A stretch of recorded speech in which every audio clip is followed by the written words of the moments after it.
আমরা যারা মেয়েরা আছি বা গৃহিণী আছি একটু যদি কোনোভাবে দাওয়াত পেয়ে যাই কেন জানি মনটা নেচে ওঠে। আমার মনে হয় যে আমার জায়গা থেকে যে আমি এটা বলতেছি এরকম মনে হয় প্রত্যেকটা মেয়েরই কথা, কারণ মেয়েরা রান্নাঘরে রান্না করতে করতে এতটা রান্নার প্রতি মানে একটা অরুচি ভাব চলে আসে, মনে হয় যে একবেলা যদি রান্না করতে না হয় বিষয়টা খুব আনন্দকর হয়ে দাঁড়ায়। আর দাওয়াত আসলে তো কোনো কথাই নাই। সো এভরিওয়ান, ডিসেম্বর এবং জানুয়ারি আসলে বারবিকিউ দাওয়াতের আর কি মন দোয়া লাগে আর কি। যাই হোক, বারবিকিউ দাওয়াতের এর আগেও একটা পাইছি।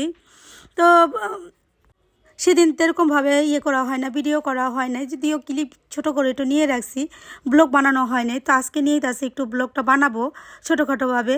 তো যাই হোক, আমি বলতেছিলাম আর কি সেদিন ব্লগটা কেন করা হয় নাই।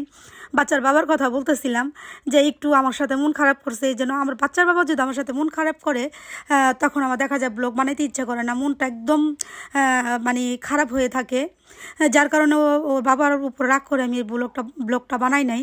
তো আজকে আর কি বলছি যে বানাবো। তো যাই হোক, এখানে সবার একটু এক্সপ্রেশন নিতেছি। এটা হচ্ছে আমাদের মনি ভাই, কমেডিয়ান।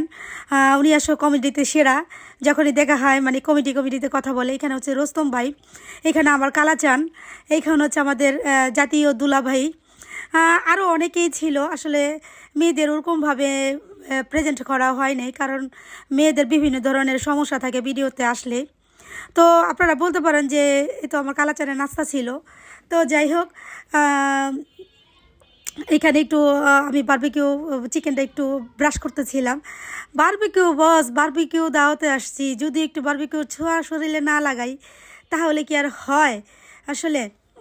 তো একটু তো ভিডিও করব, একটু তো করতেই হয়, অভিনয় হইলে একটু তো করতে হয় আর কি, তা না হলে তো হয় না আসলে। এই হচ্ছে বিষয়। তো সব মিলিয়ে মজামস্তি হয়েছে, ভালোই লাগছে। তো পুরোটা আসলে ইয়েটা নিতে পারি না, কারণ দেখা যায় সবার মনস্তাপ একরকম থাকে না। সবাই এখানে আসলে নেয় না, কি বলে, ভিডিও ক্লিপ নেয় না। তো আমি একাই যদি বারবার নিতে থাকি আসলে বিষয়টা নিজের কাছে যেন কেমন ছোট ছোট মনে হয়। তো যতটুকু পেরেছি আমার কাছ থেকে আর কি ততটুকু নেওয়ার চেষ্টা করছি।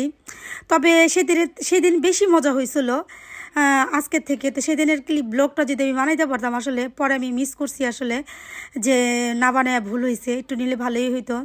ওনারও একজন কাপল, যদিও ভাইয়ার নামটা আমার জানা নাই। ওনারা সবাইকে ফ্রেন্ড বন্ধু মহল আর কি যা আছে সবাই আসছে। ওনারা এটা হচ্ছে মিলন ভাই, ওনার ওয়াইফও আসছে, আমার বাচ্চা।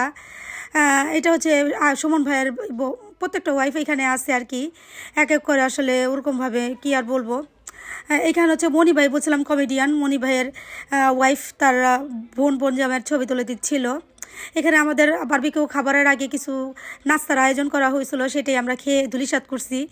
এখানে হচ্ছে আমার দুই ছেলে আর হচ্ছে রোস্তম ভাইয়ের বড় মেয়ে, মিলন ভাইয়ের ছেলে। এখানে ওরাও একটু চেষ্টা করছে বারবিকিউ ছোঁয়া নিতে। তো আমি একটু একাকে একটু আড়াল হয়ে একটু ভিডিও ক্লিপ নিলাম। আসলে কি বের হলে আর কি একটু ভিডিও ক্লিপ নিতে ভালো লাগে আর কি।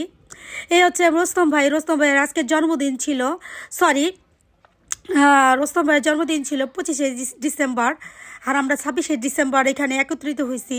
তো ওনাদের নাম রোস্তম ভাইয়ের জন্মদিনটা আমরা সবাই মিলে উদযাপন করলাম। আসলে সব মিলিয়ে মুহূর্তটা খুব ভালো কাটছিল। এখানে হচ্ছে তুষার ভাই নামক একটা বন্ধু আছে আমার হাজব্যান্ডের, উনি একটা গান গাচ্ছিল, গানটা স্কিপ করছি আসলে। গানটা আমার খুবই ভালো লাগছে, আসলেই ভালো লাগছে সব মিলিয়ে। মনি ভাই, আপনাকে থ্যাংক ইউ সো মাচ এত সুন্দর একটা আয়োজন করার জন্য। আপনি যদি একটা আমার ভিডিওটা দেখে থাকেন তাহলে আপনাকে ভিডিওর মাধ্যমে খুব ধন্যবাদ জানাচ্ছি। আমি চাই বা আমরা চাই, আমার মনে হয় ভাবিরা সবাই আমার সাথে একমত হবে যে এরকম বারবার বারবিকিউ দাওয়াত আমরা পাই সবার তরফ থেকে। আসলে আমাদের ছাদটা আসলে ঢুকতে দেয় না, যদি ছাদটা ঢুকতে দিত তাহলে আমিও একটা এরকম ছোটোখাটো একটা আয়োজন করে ফেলতাম। যাই হোক, আমি না করতে পারি, অন্যান্যরা তো করতেছে, সেখানে তো অংশগ্রহণ করতেছি, সেটাই মজা আলাদা। তবে সবাই যদি ভিডিওতে আসতে আরও মজা লাগতো। আমাদের মেয়েদের একটা প্রবলেম হয়ে দাঁড়ায় যে ভিডিওতে আসতে চায় না, যার কারণে আর কি এখন দেখা যায় এক জায়গায় গেলে সব মেয়েরা একসাথে বসে থাকে। এখন কেউ ভিডিওতে আসতে চায়, আবার কেউ আসতে চায় না। এখন অনুমতি ছাড়া কেউ ভিডিও ওরকমভাবে ক্লিপ নেওয়া উচিত না আমি মনে করি আমার জায়গা থেকে, যার কারণে আমি মেয়েদের দিকটা যাই নাই। তোমরা বা আপনারা যারা দেখতেছেন ব্লগটা একদম বাজে চোখে দেখবেন না। ভিডিও করি কন্টেন্ট ক্রিয়েটর, যদি একটু বাইরে বের হই, একটু ভিডিও করে ক্লিপটা স্মৃতি হিসাবে না রাখি বা পোস্ট করতে না পারি, আমার মনে হয় তাহলে কন্টেন্ট ক্রিয়েটর হিসাবে একদম ব্যর্থ হলো জীবনটা। তো যাই হোক, সব মিলে আবার বললাম, খুব ভালো লাগলো। মনি ভাইকে অসংখ্য ধন্যবাদ এত সুন্দর একটা আয়োজন করার জন্য। সবাই অনেক বেশি ভালো থাকেন বা সুস্থ থাকেন এই কামনায় আজকে শেষ করছি। আল্লাহ হাফিজ সবাই।